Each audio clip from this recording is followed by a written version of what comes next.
Okay, so for chapter 6, manufacturing and production, in our technology and society class, the questions that I will be answering today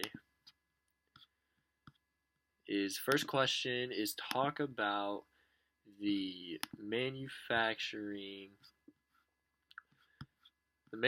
strategies. So the two strategies that I'm going to talk about are the computer integrated manufacturing and lean manufacturing. So computer integrating manufacturing is about integration of computer technologies in the manufacturing process. So more detail about this, some strengths and weaknesses of it.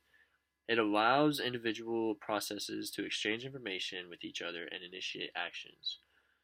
Although manufacturing can be faster and less error prone by the integration of computers, the main advantage is the ability to create automated manufacturing process. So it's practically just taking everything that you do now, or everything we used to do with manufacturing, and making it on a computer, which makes it faster and more accessible. Some weaknesses of this though is like since everything's on a computer, like if you have a bad connection or like technology crashes, then you're practically just out of luck because this can create major setbacks for that one. Lean manufacturing strengths. This is a methodology that focuses on minimizing waste within manufacturing systems while simultaneously maximizing productivity. Some weaknesses of this is you have a little margin of error. If equipment breaks down or you need more than projected labor for certain processes, you may fall behind and lose your optimized efficiency. In a mass production plant, workers simply slide over to another piece of equipment if something quits working. So kind of just anything like if something quits working, it'll just slow down the manufacturing process.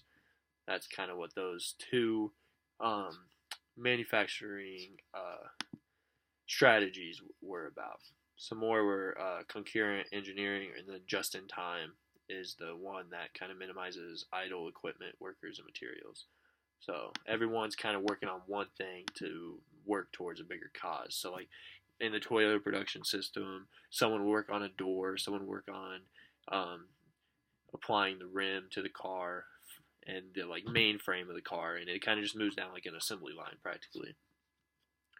Question number 2 was talk about the TED Talk.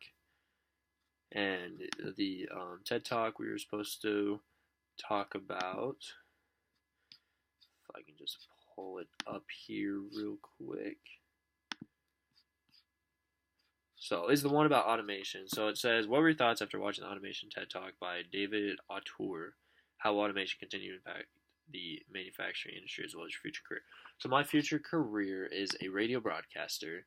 And so pretty much the automation tech talk is everything that we do in manufacturing nowadays is going to be like virtual. Like everything's going to be on a computer. We're going to rely on technology for practically everything, which is kind of what our world is coming to. So I didn't really know what it would do to my future career as a radio broadcaster because we're already using technology a lot. The only thing that we don't use technology for is to talk, which we use our own voices. So I kind of just thought like, okay, if everything's becoming automatic, like automation, then will we even have to be able to use our voices? It would just be kind of like virtual practically. So that's kind of what I talked about. And then the last question: describe the articles you found this week from the Wall Street Journal. I talked about U.S. government bond yields decline after jobs report. So this one was about how bond yields fell Friday after data showing the economy added fewer new jobs in September. So we're kind of running out of jobs, which America needs jobs because that's how people get paid and that's how people make a living. But since we're kind of running out of jobs, the like production yield is falling down and the bond yield's falling down. That was what that one was about. And the other one is kind of just about emerging and growth markets. October 5th, 2019 talks about just kind of around the country, like in Asia. Says Bangladesh attempts to slow urbanization, faced with a flood of migration into cities. Bangladesh government is trying to encourage more citizens to remain in rural areas and not really like spread to the cities, because more people living in the cities causes just more problems because there's not room for everyone. And in Africa, regional development supports Africa's investment environment. A confluence of factors helping to improve the investment climate in Africa. Europe, turmoil deepens over Trump's call with Ukrainian leader. Ukraine remained in the spotlight this week as the furor over President Trump's July 25th call with Ukraine's President Zelensky.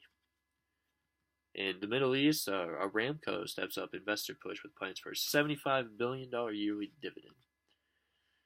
And so, yeah, that's kind of just all that one talks about. And so, long story short, Chapter 6, manufacturing. It's just kind of, I mean, our world's just going to become more automatic. Everything's going to be online, so we just kind of got to get used to it. And with what we have, like, everything is just becoming more technological, so we just got to keep our manufacturing process up to date. Thank you.